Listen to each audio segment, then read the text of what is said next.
ምንድነው ዛሬ ወይ ምንድነው ችግርሽ? ከዚህ በላይ ምን ላቅርብልሽ? ማስረጃ ልንገርሽ? አንቺ ለእናቴ ስላንቺ ስለ ስራሽ ምክንያቱም እንዲንኩሽ አልፈልግም እና እነሱ እንዲያከብሩኝ ያለማንነት ህይወት ሁሉ ባቡሬ እንግዲህ በስተመጨረሻም እውነቱን ሰምቷል፣ እውነቱን አውቋል ማለት ነው። እንግዲህ የባቡሬ እናት ከቅምጥሉ አባት ጋር ሆና እየተጣላች እያለ ከቅምጥሉ አባት ጋር ሆና እንግዲህ ያወራችውን ነገር ሁሉ ሰምቷታል። ማለትም የቅምጥሉ አባት ምንድን ያረጋት? ሰላም ጤና ይስጥልኝ ድና የተከበራችሁ በዓለም ዳርቻ የምትገኙ የቻናሌ ቤተሰቦች ሰላም ብያለሁ። ሰላማችሁ በጥፍ ይብዛልኝ። ለቻናሌ አዲስ ከሆናችሁ ላይክ ሰብስክራይብ በማድረግ ተቀላቀሉ። ነባሮችም እንደተለመደው ላይክ ሼር ማድረጋችሁን እንዳትረሱ። ሰራተኛዋ አደይን ክፍል 128ን ይዤላችሁ መጥቻለሁ። እስከ መጨረሻው ተከታተሉ። ቪዲዮውን በላይክ ጀምሩ። እንግዲህ የባቡሬ እናት ለባቡሬ የደበቀችው ትልቅ ሚስጥር አለ። ከሊሊ ጋራም ስታወራ በተለይ ስለ ቅምጥሉ አባት የሆነ ያረጋት ነገር አለ። እንዲሁም አባቴ ሞቷል ብሎ ነው የሚያስበው ባቡሬ። እንግዲህ የባቡሬ እናት ግን አባቱ እንዳለ ነው የምታውቀው ማለት ነው። ምክንያቱም የባቡሬ አባት የቅምጥሏ አባት ነው። ስለዚህ ባቡሬ ደግሞ ለቅምጥሏ ወንድሟ ነው ማለት ነው።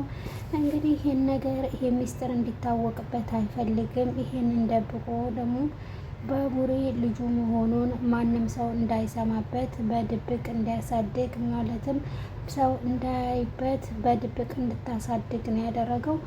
ስለዚህ ልጆቹም ደግሞ ሚስጥሩን ሳያውቁ ነው የሚያደጉት ማለት ነው። እንግዲህ ሊሊም ደግሞ የሆነ ሚስጥር አለ አንተ የማታውቀው እኛም የማናውቀው ግን አንተ ታውቀዋለህ ብዬ አስባለሁ። ግን እናትህና የቅምጥሉ አባት የሆነ የሚያውቁት የተደበቀ ሚስጥር አለ እያለችው ነበር። ስለዚህ ደግሞ ያ ሚስጥር ምንድን ነው ሊሆን የሚችለው? ባቡሬ አባቱ ሊሆን ይችላል ብዬ አስባለሁ፣ የቅምጥሉ አባት።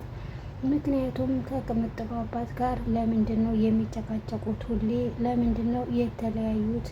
እንግዲህ ሳይወለዱ በፊት ሌላ ሚስጥር አለ ብዬ አስባለሁ። እስኪ እናንተስ ምን ትላላችሁ? ምንድን ነው የሚሰማችሁ በዚህ ጉዳይ ላይ? በተለይ ባቡሬና የባቡሬ እናት እንዲህ መሆኗ እንደዚህ ያረጋት ወንድ እንደሆነ ትናገራለች። ግን ደግሞ ያ ወንድ ማን ነው የሚለው ነገር ነበረ ሲያስጨንቀን የኖረው።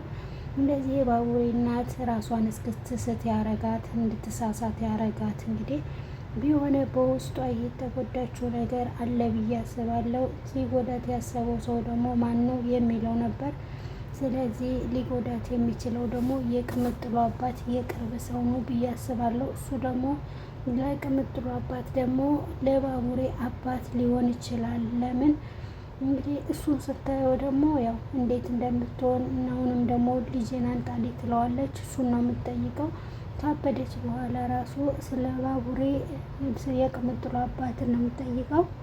ስለዚህ የባቡሬ አባት የሆነ ነገር የደበቀችው ነገር ሊኖር ይችላል ብዬ አስባለሁ። ያንን ነገር ደግሞ ሊሊ እያወጣጣቻት ነው። እንግዲህ ሊሊ በሚገርም ሁኔታ የባቡሬን እናት ትሬት እያረገቻት እያለ ያው ለማወጣት እየሞከረች ነው። ሁሉ ነገር ተሳክቶላታል። ማለትም አሁን ላይ ሁሉም ነገር ጥሩ እየሄደላት አሪፍ እየሄደላት ይመስላል። ምክንያቱም ሊሊ የምትሰራው ስራ ጥሩ እንደሆነ አይቼዋለሁ። ምክንያቱም የባቡሬ እናት ወደ ትውስቷ ተመልሳ አሁን ካለችበት ማንነት ወደ ድሮ ማንነት እየመለሰቻት ነው። እንግዲህ እንደዚህ መመለስ ማለት ደግሞ በጣም ከባድ ነው።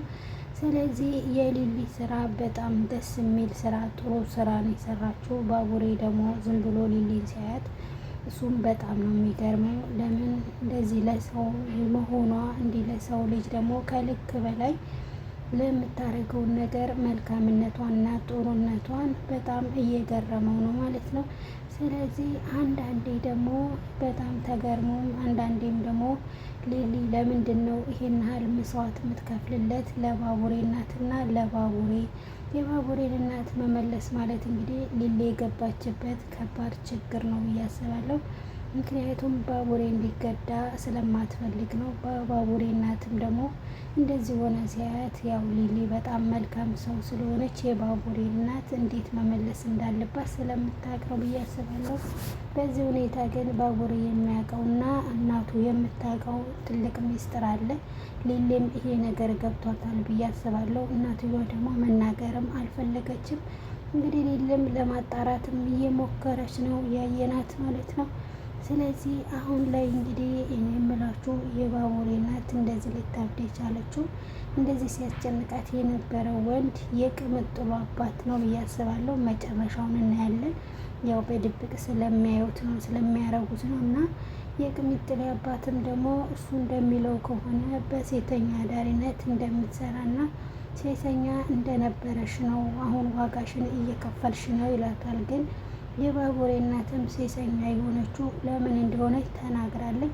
ልጇን ለማሳደግ በምታደርገው ጥረትና እሱም ደግሞ ከልጆቿ በታች እንዳትሆን ስለምትፈልግና ልጆቿን ጥሩ ቦታ ለማድረግ እየሞከረች ያው በዛ ስራ ላይ መሆኑን ተናግራለች እንጂ ይሄ ሴሰኛ ስራ እንደነበራትና ያው ደግሞ የልጇንም ህይወት ለመቀየር እና የራሷንም ህይወት ለመቀየር እንደሆነ ተናግራለች።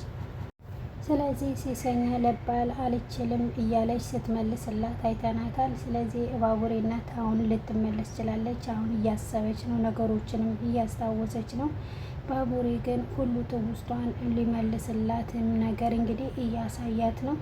ልጇ መሆኑና እሷ የምታውቅበትን መንገድ እያሳያት ይገኛል። ግን ደግሞ እውነት የባቡሬ እናት ባቡሬን አሁን ላይ ላቀው እያለች ነው ወይ የምትሸሸው ወይስ ደግሞ እውነት እሷ ራሷ ሀሳቧ ተመልሶላት እንግዲህ ባቡሬም ደግሞ አውቃ እየመሰለው ግን እሷ አውቃ አትመስልም። ትውስቷም እየተመለሰ አይደለም። ግን በጊዜ ሂደት ሊሊ ትመልስላታለች ብዬ አስባለሁ። የተደመቀውን ምስጢርም ደግሞ ሊሊ ታገኘዋለች፣ ይወጣል። ባቡሬም ደግሞ በስተመጨረሻ እናቱ ከቅምጥል አባት ጋር ስታወራው የነበረውን ሲያዳምጥ ግራ ገብቶታል። ለምን ደግሞ ሊሊ ያረግችው ነገር አለ፣ አንተ የምታውቀው የማታውቀው እነሱ የሚያውቁት ነገር አለ ስላለችው ትንሽ ጥርጣሬው እውነት ይመስለኛል ማለት ነው። እንግዲህ ስለዚህ ሌላኛው ጉዳይ ደግሞ የጥንዶቹ ጉዳይ ሲሆን የዴቭ እና የአደይ ጉዳይ ነው ዋናው ነገር። እንግዲህ ዴቭም ደግሞ በጣም ጨንቆታል፣ ለቤተሰቦቹ መናገር ፈርቷል። ዋናውን ነገር መልሶልናል። እንግዲህ አደይ ሰራተኛ እንደሆነች እና በተለይ ደግሞ እነ ፍቅር እናት ቤት በሰራተኛነት ህይወት እንደምትሰራ ካወቁ ቤተሰቦቿ የእሱ ቤተሰቦች እሷን ያንቆሽሿታል። ጭራሽ ደግሞ እንደ ሰው አያዋት። አሁን ላይ ይሄን ነገር ማውራቱ አስፈለገ ስላልሆነ ብዬ ነው እንጂ ፈርቻ አይደለም ብሏል። እኔ ያሰብኩት ላንቺ ነው ብሏል።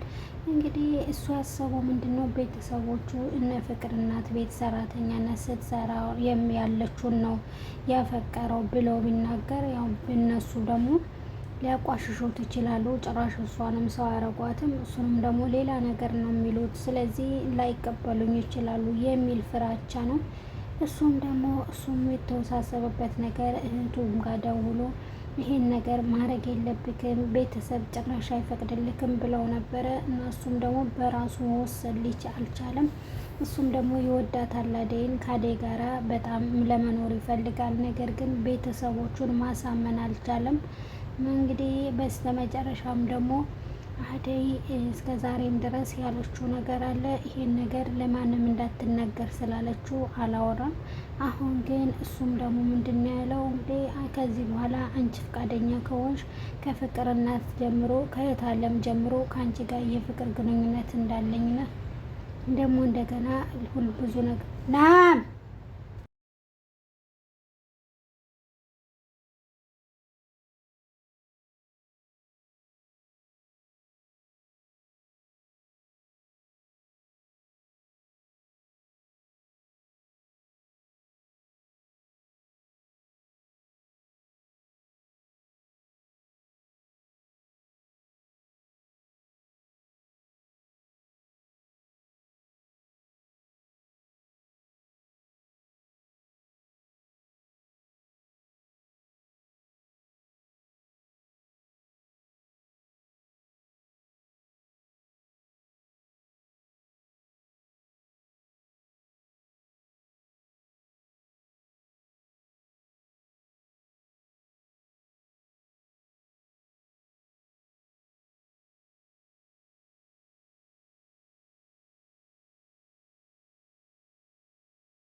ቆይ ምንድን ነው ዛሬ የምትይው? ወይ ምንድን ነው ችግርሽ? ከዚህ በላይ ምን ላቅርብልሽ? ምን ማስረጃ ልንገርሽ? አንቺ ለእናቴ ስላንቺ መናገር ስለ ስራሽ ማየት እንደሆነሽ ምክንያቱም እንዲነግሩሽ አልፈልግም እና እነሱ እንዲያከብሩኝ ያለ ማንነቴ ልትሰጠኝ ህይወቴ ሁሉ